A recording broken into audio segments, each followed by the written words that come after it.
Welcome back again to my YouTube channel. Today, I'm gonna cook mani in the Philippines. How to cook mani. So, first we need peanut or mani and garlic and green chili. I like a green chili because my favorite color is green. So, I use a green chili. Okay. Just wait for a while, guys, and I will back. Okay? Enjoy! Okay, guys, so ngayon, nauna na yung bawang, malapit na siyang maluto. Huwag talagang sobrahan yung apoy, guys, kasi masusunog yung bawang.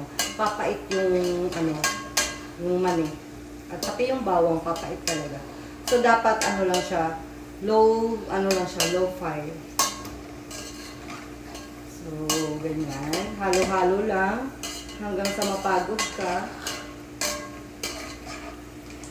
And then, so yung mani pa na nagamit ko, guys, is lang siya yung, hindi siya imported, ha.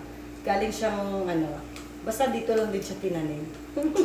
Pag ayaw ko sabihin kung saan siya tinanim, basta yung grano ng mani namin na nabili, ang sarap. Tsaka crunchy talaga siya, kahit hindi pa siya na-prito. Tikman ko, ha. Matunog. Harap.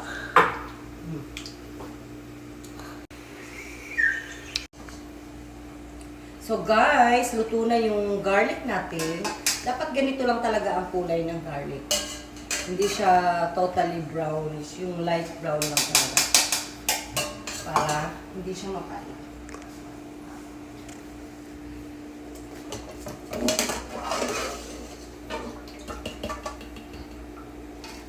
Wow, ang sarap nito. Ang bango, guys. Ang bango ng bulaklak. Ang bango-bango. Ang bango-bango ng bulaklak. Ang bulaklak ng bawang. Wow.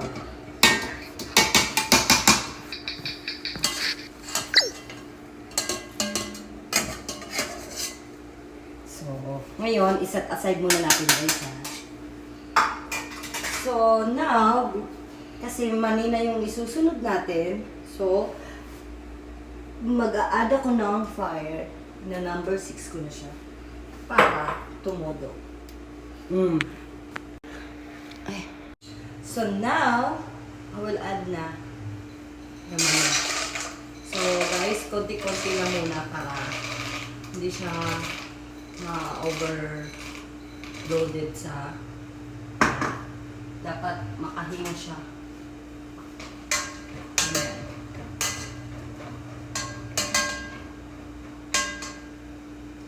Okay. So, ganyan na yung itsura niya, guys. Pag tumunog na siya, magputukan. Yan, malapit na yan siya maluto. Dapat halukay-halukay aubi na siya. Halukayin mo ng todo. Halukay para magpantay yung luto ng mani. So, ganyan lang, guys. Kasi, paborito ko kasi itong mani. Hindi kasi ako makontento sa yung pabili-bili lang sa tagsasampo.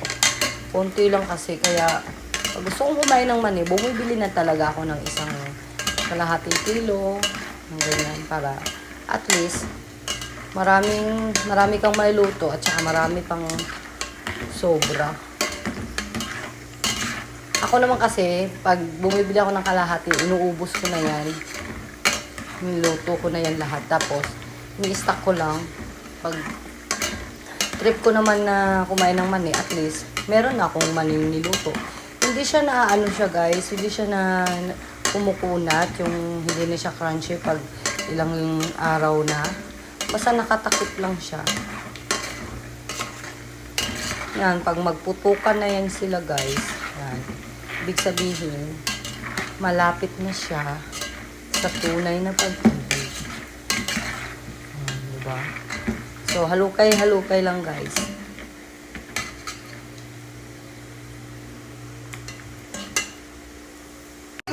Mani namin. So, let's taste!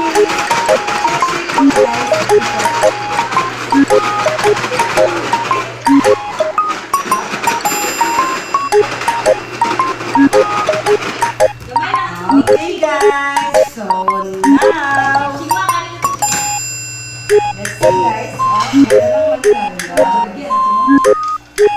Ang bango-bango. Na! Huwag mo ubusin! Hi, Cheng! Ano masasabi mo sa mani natin? Masarap, malutong. Yummy talaga. Oh, really? Mia Mia. Mia, Mia. Thank you! Lujin, ano masasabi mo sa mani? Ano pa? Dami siya. Dami siya. Yummy. So, taga-diin ka, Day? Taga Cebu. Shout out sa taga Cebu!